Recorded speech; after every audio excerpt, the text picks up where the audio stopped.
Hello guys, LifeHackster here, and today we are going to review and test out the RedTiger F7NA Dashcam. This is a dual channel 4K front and 1080p rear dash camera. And the front has the Starvis 2 IMX678 sensor. Now RedTiger makes a lot of dashcams that when I checked out all their other models on their site, their 4K models especially, I learned something. And if you are looking for a 4K dashcam, you need to have this spec aside from the Starvis 2 sensor.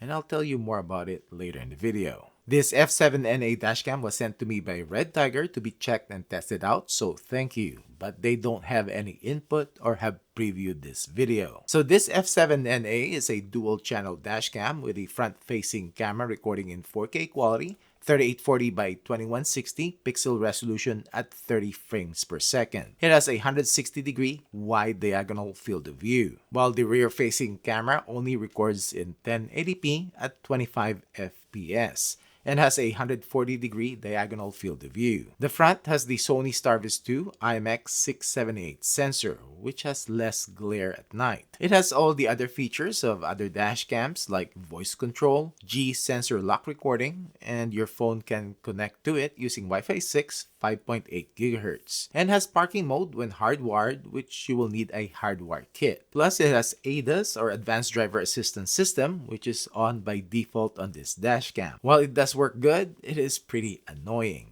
Front car collision alarm. Especially the lane departure warning. Left lane deviation alarm.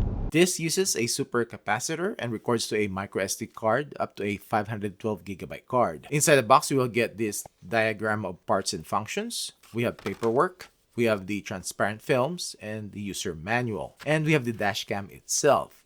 It has this 3.69-inch touchscreen. In the front, we have the 4K Starvis 2 sensor lens, and on the side here, we have the power or the lock video button and the microSD card slot. On the bottom here, we have the physical buttons for getting in the menu, so you have another option aside from being a touch screen, and the reset hole. On top here, port for the rear camera and the power port, both USB-C, and this is where we connect the mount. And we have the suction mount, and just slide the mount in like so on the dashcam. We have some stick-on cable clips. We have the rear camera, only 1080p, and it can rotate around its mount to adjust the tilt. And the cable has a total length of around 20 feet. It does have a connector here though to unplug the rear camera. We have the trim tool and the power cable with a pass-through USB-A port.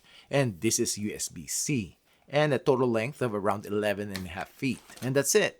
So I guess the F7N series of dashcams from RedTiger are only suction cup mounted. To install, make sure your windshield is clean, peel off the plastic liner from the suction cup, stick the dashcam to your windshield, and turn the knob clockwise to lock it in, and move to adjust where it is pointing at, and insert a high-endurance microSD card and compatible up to a 512GB card. Then plug in the power cable, and I'm not sure why RedTiger chose an angled plug because it will be cleaner looking if it is just a straight plug. And tuck the wiring in to your headliner, down in front of your A-pillar to avoid the airbags, and now do the same thing for the rear camera cable, and route it to the back of your car and install the rear camera. And now you can plug in the dashcam to your car's power port. And if your car is on, the dashcam will also turn on. Then do the initial setup. This dashcam has GPS, but for privacy, I'll turn it off so that it will not show on the recordings. Now let's check the settings. We have the resolution set to 4K. We have the basic settings like the G-sensor sensitivity, fatigue reminder, Wi-Fi, and you can choose up to 5.8 GHz for fast downloading of clips. We also have voice control options, and we have parking mode, which will only work when it is hardwired. And these are all the other settings that you can set. Now, you can also use the physical buttons to control the settings. And let's turn on the Wi-Fi because you can also connect your phone to the dashcam using the RedTiger app. And when connected, you can stream the dashcam's view, and the GPS will also show the map where you are. And you can switch to the rear camera view. On the settings, these are the settings that you can change. And you can also view the recordings. And we will see how fast it can download a minute of recording, and this is in 5.8 GHz Wi-Fi.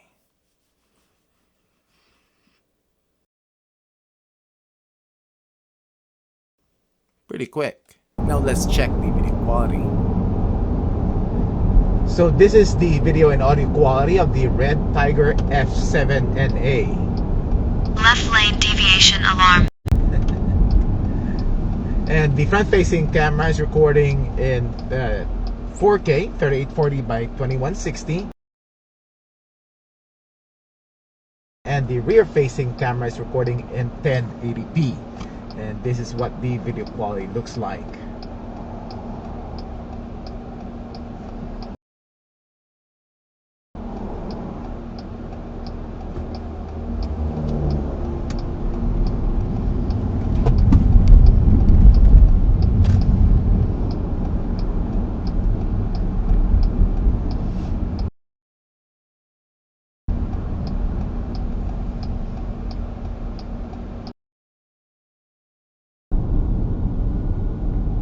And this is the video quality at night.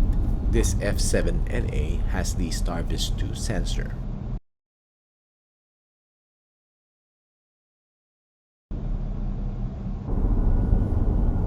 And this is the video quality from the rear-facing camera. As you can see, you will not be able to read lighted signs because of the glare. However, if you have a car directly behind you, you'll be able to read its plates. Alright, what do you think? Video quality of the front-facing camera is pretty decent in both daytime and at night. The rear-facing camera, on the other hand though, is only 1080p, so it is not really that great, especially at night. There's just a lot of glare. Dashcam companies really need to start offering at least 2K rear cameras as standard on their 2, 3, or 4-channel dashcam models. Just get rid of 1080p. Also, as I said earlier, the ADAS or the driver assistance is nice that it has this feature, but I'm not really sure who wants to really use this because it is just annoying. So this F7NA is part of RedTiger's F7N series of dashcams. And if you look at the sensor, the other two models also are recording in 4K, but not using the IMX678 sensor. And if you go to the detailed specs of, let's say, the F7NP, it also has the Starvis 2 sensor. Now, I haven't tested this model, but look at the sensor. It says upscaled sensor. And if you look a little bit more, this one actually uses the IMX675, which is a 5 megapixel sensor. So it is not really 4K. I have said before, ever since the Sony Starvis 2 was released, this is the spec that you need to look for when buying dashcams. But now also make sure if you're wanting a 4K that it also has the IMX678 sensor. Now for this F7NA, and this is because it only comes in a suction mount, just by itself, you don't need the rear 1080p camera, is a pretty good travel dashcam. So let's say you're renting a car when traveling. This is a good option. It is easy to install, and at least you have an extra set of eyes for your rental just in case. And also, this needs a CPL filter. Anyways, that's it for this video. Thanks for watching.